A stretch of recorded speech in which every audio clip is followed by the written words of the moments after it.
Librarians and the accessibility of Diamond Open Access Monographs. So over to you, Joanne. Thank you very much. Thank you very much. So firstly, just to say thanks very much for attending my session. So in the A room today are my immediate colleagues from Lancaster as well, so Tom and Andy, both my colleagues as well. So thank you for choosing me over my colleagues, much appreciated. And also I need to let you know what's going on with my face before I start. So you might notice I've got loads of glitter here. So I just need to let you know that there's a reason for this. So it's my little girl's 10th birthday today, and one of her presents was face glitter. So I got glittered at about 8 a.m. this morning, and I've kept it on there because it looks quite cool. So that's everything I need to let you know of before I start. I'm going to present to you today some work that I've been doing as part of a secondment that I'm on. So I work at the Open Research team at Lancaster University Library. I'm usually the research data manager, but until the end of April next year, I'm seconded to a research project. So you might be familiar with COPIM or Open Book Features. They've been at ALN many times before. So I work on their accessibility work package, and I'm going to talk to you about work that I've done for that, specifically in the area of engaging with librarians and tailoring our work package outputs to what librarians want, and how I figured out what it was that they wanted to begin with. So let's just go on to the next slide. So if you're not familiar with Open Book Features, just to let you know what it is. So it's part of, it's an extension of the COPIM project, which is an acronym that's just presented on the slide there for you. It finishes in 2026. It's based at Lancaster University. And it has various work packages, which I'll show you in a moment, that are all centred around providing infrastructure, models and support, and everything that's needed for small either scholar-led or university-led presses to achieve Diamond Open Access monographs. So where do I fit into this project? These are all the work packages that we have. So of course we've got one project to rule them all. The project management one. We've got the Open Book Collective, which is a group of small presses. So the collective is the way in which they come together and work as a consortium. We have the revenue or funding model, which is called Opening the Future. We've got some infrastructure being built around metadata and dissemination. You might be familiar with Toto for metadata.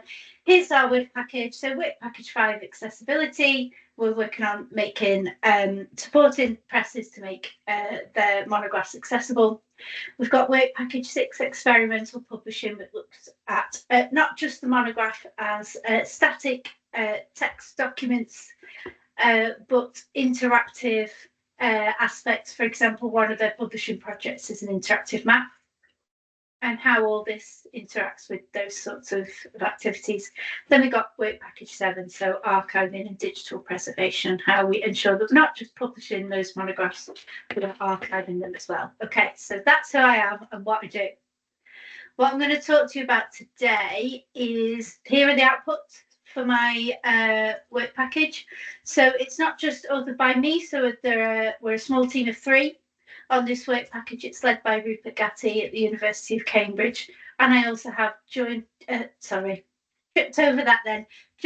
Findernis, who works at the Open Foundation. I need to talk a bit slower. I'm tripping over my words now. They're also highly collaborative. So they're made in conjunction with publishers, librarians, researchers and authors as well, to ensure that the guidance that we're offering meets their needs. So there's a range of links here, which I'll pop in the chat at the end. So we have some blog posts that document our progress towards achieving these outputs. We've got a collection of resources, and we've got a newly published knowledge base in draft form, which features on their downloadable checklists in a planning and self-assessment model. So we're entering a stage where we're going to get some feedback on these outputs and refine them extensively. But in order to get to these outputs, I've also held extensive consultations with all kinds of stakeholders. I'm going to focus in particular on those I did with librarians for the rest of the talk. What librarians said they wanted in terms of accessibility, and specifically from publishers of Diamond Open Access Monographs, but a lot of what they said applies to all library materials. So I consulted with librarians in these 3 ways. So we have expert panels that are attached to the project, which include a number of librarians. I've also used my own existing networks as an academic librarian in the NUG to conduct one-to-ones where I asked a range of questions, essentially focus on what do you want me to ask publishers to do. And then there was an event that I ran, which was called Librarians Re-imagining Open Access. I consulted with a large group of librarians at once. So the format of this was a live survey, as I called it.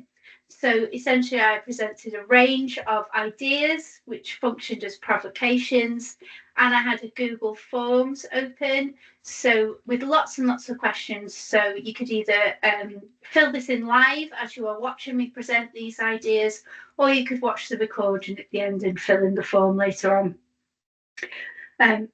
So I used those results to make some of those outputs and ensure I put in that I was advising publishers of some of the things that librarians said they wanted. Okay, so I'm going to talk to you a little bit about what the content of that event was, what I shared in that, and what librarians said in response. And I'm probably already halfway through the time I've got allotted, so I'm going to whiz through these as fast as I can. And of course, I'm going to focus on accessibility. But I shared a series of what came to be provocations, actually, when I started doing them. They were based around this idea. So a research output's not fully open access unless it's accessible. So where open access seeks to remove paywall barriers, as we all know, accessibility essentially seeks to remove barriers to perceiving, operating and understanding content. The first thing I found from this event was that in practice this wasn't the best way of describing it at all. Although, like I say, it functioned brilliantly as a provocation to get people talking. But what I learned, the sentiment from librarians was much more like this. So a librarian is not fully provided access unless it's accessible. So the university expressed that open access, we're going to stick to calling that, if that's the technical term we use to describe removing paywalls. But for the rest of the event, we did look at open access, specifically Diamond. We positioned accessibility within that to see where I could link accessibility to Diamond open access initiatives. That's my whole purpose of my role at the moment. And we went on to discuss all barriers to access. So not just paywalls, not just accessibility, there's others. So I'm going to share with you what all those barriers were that I presented, a couple of things I said about them, and a couple of responses that I got. Okay.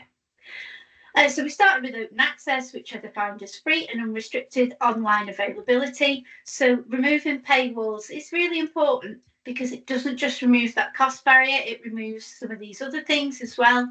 So it's permission to use it. So often open access materials have got reuse licenses attached to it, so it makes that very clear. It makes it very clear that you are definitely allowed to access this and use it as well. It removes waiting, so a lot of the time open access mandates have got like a removal of embargoes mandate alongside with it, so they request immediate open access. So it removes embargoes, it removes the need for waiting for interlibrary loans, and it removes the need to belong to an institution with access, so anyone can access this. And we talked about various reasons why we've started with paywalls as the main barrier and why that was the most important one to address. And here are a couple of things that people said in response, either in the chat in the meeting or within that Google form that I sent to everyone. So cost is the biggest and most universal barrier to access. Yes, it is. Paywalls are the most obvious barrier. So you click on the landing page, you get a paywall, and you're required to pay. So we're going to try and remove that where we can. And the statement that publicly funded research should be available to the public that paid for it is the main motivation for engaging with open access, and it's a particular branch of open research. So there's more to open research than just open access with some of the comments. Okay, so I'm going to move on to what I shared about accessibility, because that was the core of what I wanted to focus on.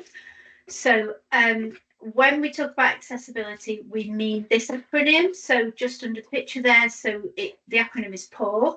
So making sure that everything is perceivable, operable, understandable, and robust. Robust is sort of taken to be it's interoperable with assistive technology.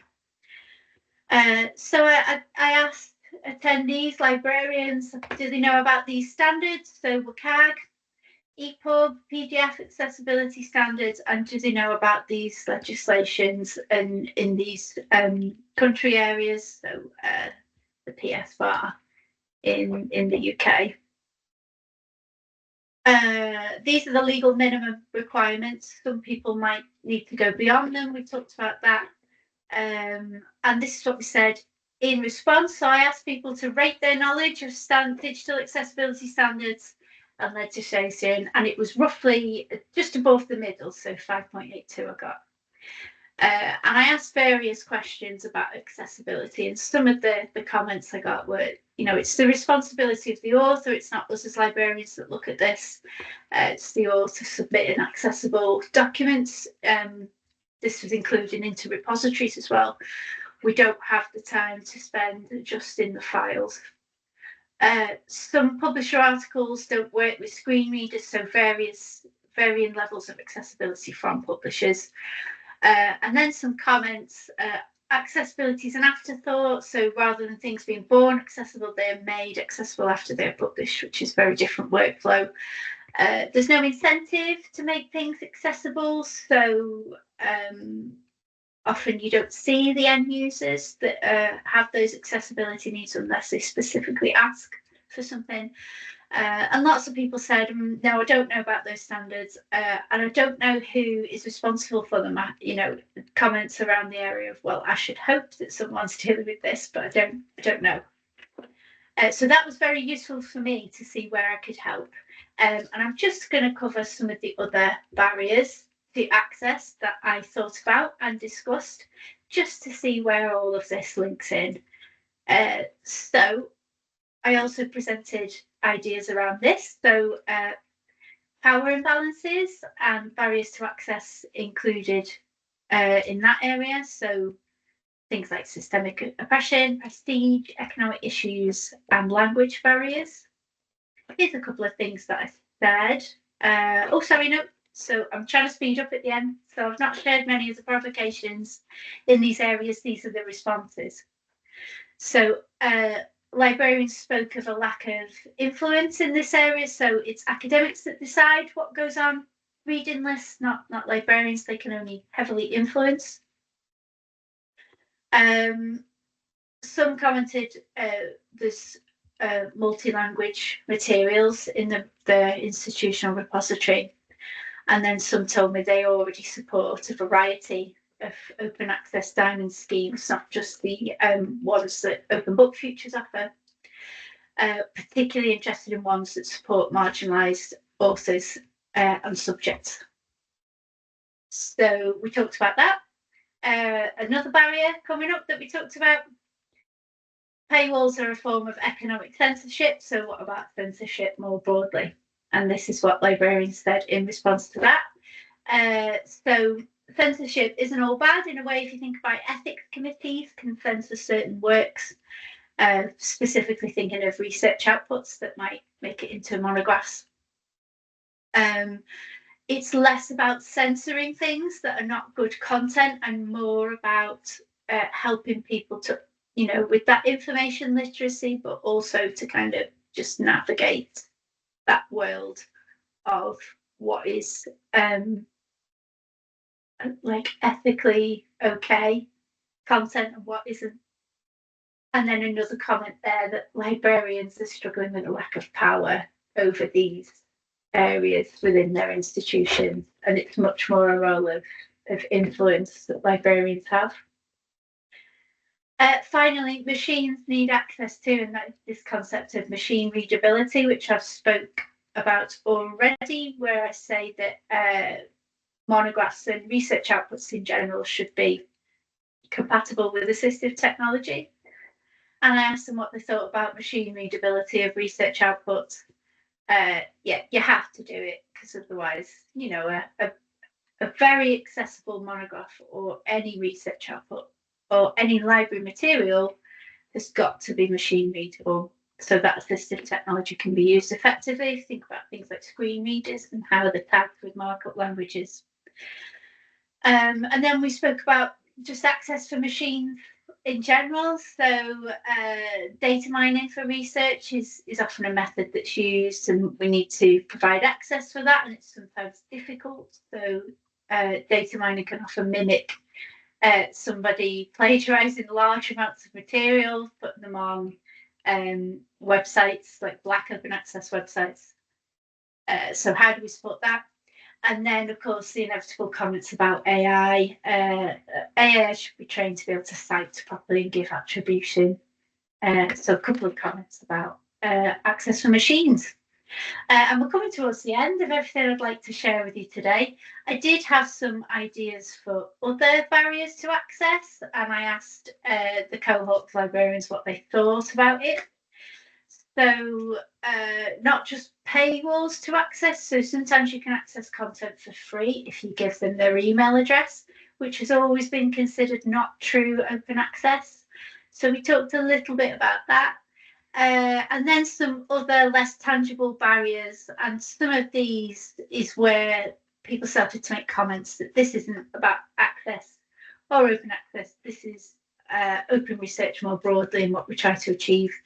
Legal and policy barriers, literacy barriers. So we spoke about language already, but just barriers in terms of people's literacy levels.